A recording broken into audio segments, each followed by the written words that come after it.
Les amis, j'espère que vous allez tous très bien. On se retrouve pour un nouveau Best of DC, votre émission qui vous résume toutes les actualités que vous ne devez pas manquer du côté de chez DC. Cette semaine, on a pas mal de choses à voir. Au menu, on parlera notamment de The Batman avec un possible jeu vidéo, mais aussi une apparition dans The Penguin. Joker Folia 2 qui approche évidemment à très grands pas. Au moment où j'enregistre cette émission, on est à un mois tout pile de la sortie du film. On va évidemment en parler et on reviendra sur plein de petites news concernant Superman, mais aussi Peacemaker saison 2, Green Lanterns, bref, il y a plein de choses à voir dans ce nouveau Best of DC. Alors n'hésitez pas comme d'habitude, le petit like, le partage et l'abonnement. Et c'est parti, je vous propose de commencer avec cette nouvelle image de Peacemaker saison 2 qui a été dévoilée. Le tournage est actuellement en cours et évidemment on se réjouit d'avance de découvrir cette saison 2. On verra quand ça sortira, pas de date de sortie, le tournage est toujours en cours et donc ça fait plaisir d'avoir de petites images comme ça. Au vu du plateau de tournage qui est derrière, peut-être qu'il s'agit du générique, du nouveau générique qui va être tourné juste ici.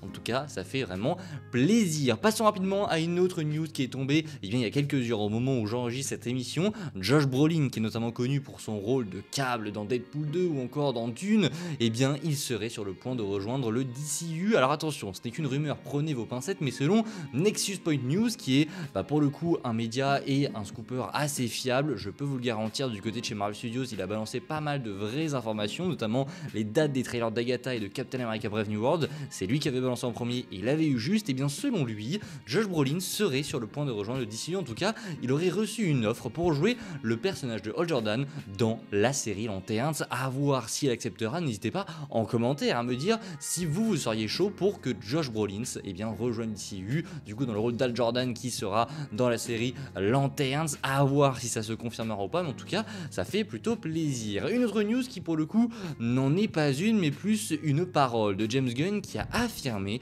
que si jamais il venait à l'avenir de faire un film avec Superman et Batman en team-up, il l'appellerait World Finest, c'est-à-dire comme dans les comics. Donc ça c'est plutôt cool. Est-ce qu'il nous tease quelque chose au travers de ses paroles? Je n'en sais rien, on sait pas trop comment James Gunn nous tease les choses. C'est peut-être un teasing, peut-être que ça n'est rien du tout, peut-être qu'il a quelque chose dans la tête ou peut-être pas, nous verrons. En tout cas, si jamais cette idée arrive un jour, ce sera World Finest et ça c'est plutôt très cool. Parlons un petit peu maintenant de The Batman. Évidemment, la partie 2 se fait attendre, le tournage devrait commencer au début de l'année prochaine si je ne dis pas de bêtises, mais on a des news concernant The Batman dans d'autres projets. Selon Punk News, un jeu sur The Batman, en tout cas dans l'univers de The Batman, serait en préparation. Et mauvaise nouvelle, puisque si on aurait pu s'attendre à avoir un jeu qui allait être, pour le coup on espère tous, quand on entend un jeu Batman ou un jeu dans l'univers de Batman, etc., et qu'on entend peut-être Rocksteady ou quelque chose, évidemment on pense au Arkham,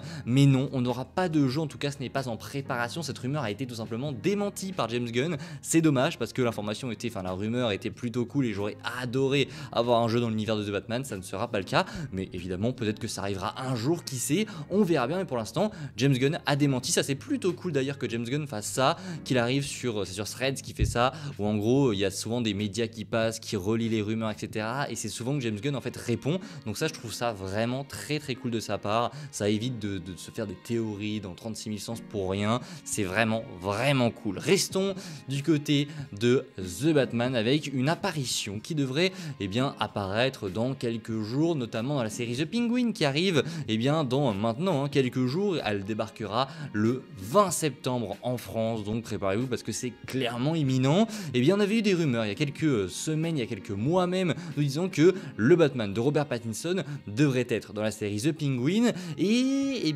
on a la showrunneuse Laurence Lefranc qui a tout simplement démenti un petit peu cette rumeur. Alors c'est très complexe, mais voici ce qu'elle a déclaré. Je comprends pourquoi les gens voudraient avoir Batman ou pensent que si Batman n'est pas dans une série ou un film, il n'a pas le même impact. Pour moi, je pense que ça a un impact différent. Les films de Matt Reeves se déroulent à travers le prisme de Batman, donc vous êtes en hauteur, vous regardez la ville d'en haut, c'est une perspective différente. Avec Oz, vous êtes dans les rues de la ville, vous êtes dans le sable, la boue et la crasse, et regarde vers le haut, voulant se frayer un chemin jusqu'au sommet, c'est donc une expérience différente. Donc ici, elle nous a ensuite déclaré que Batman, en gros, ne ferait pas une apparition dans The Penguin. Et c'est un petit peu bizarre. Alors bizarre non, ça peut très bien être une très bonne série évidemment sans le Batman de Robert Pattinson, on va absolument pas juger la série là-dessus, mais c'est un petit peu bizarre d'avoir eu des rumeurs qui étaient très très fiables pour le coup, et qu'ensuite là, à quelques jours de la série, on nous démente ça.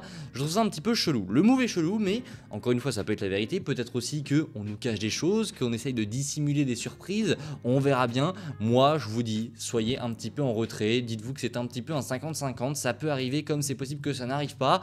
De mon côté, comme je vous l'ai dit, je suis en retrait. On verra bien si ça arrive, tant mieux. Si ça n'arrive pas, eh bien ce n'est absolument pas grave du moment qu'on a une très bonne série que j'attends évidemment de pied ferme et qui débarque seulement dans quelques jours. N'hésitez pas en commentaire à me dire si vous êtes bien hype ou non pour la série The Penguin. Revenons maintenant toujours sur The Penguin, sur une information qui pour le coup fait vraiment plaisir avec la durée des 4 premiers épisodes ainsi que leur nom, et vous allez voir que là aussi c'est une très bonne nouvelle puisque l'épisode 1 durera 1h07, il se nomme After Hours, et l'épisode 2 durera 56 minutes qui se nomme donc Inside Man, l'épisode 3 qui se nomme Bliss durera 59 minutes et le quatrième, Saint Annie, durera lui 58 minutes. Donc vous l'avez compris, en général ça ne fait pas la qualité d'une série, ce n'est pas parce qu'un épisode est long que forcément c'est bon, mais c'est toujours un petit peu plus rassurant quand on a une série qui t'offre des épisodes de quasiment tous 1 heure pour le moment. C'est vraiment cool, ça montre que ils ont des choses à dire, ils ont des choses à proposer, pas comme certaines séries sur Disney+, où on voit qu'au bout de 2-3 épisodes on arrive à 30 minutes, c'est clairement dommage.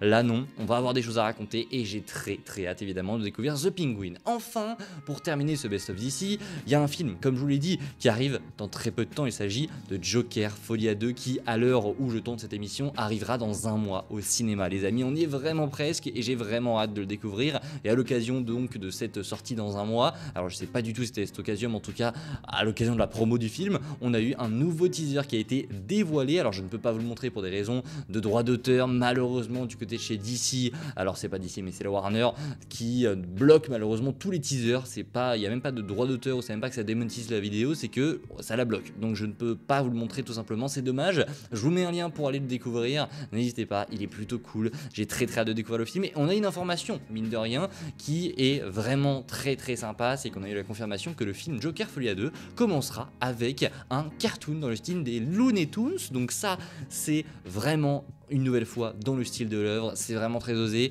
et on verra ce que ça donne. Pour rappel, le film devait être en partie une comédie musicale. J'ai vraiment hâte de voir la proposition de Joker Folie à 2. Pour moi, ça va être super intéressant et je suis plus qu'hype pour cette sortie qui va sûrement être la grosse sortie de cette fin d'année au ciné. Bref, voilà pour ce Best of DC, j'espère qu'il vous a plu. Comme d'habitude, c'est le cas, vous connaissez le petit like, le partage et le commentaire qui fait plaisir. Et moi, d'ici là, je vous dis à la prochaine. C'était Spidey, prenez soin de vous, c'est le plus important. Ciao tout le monde.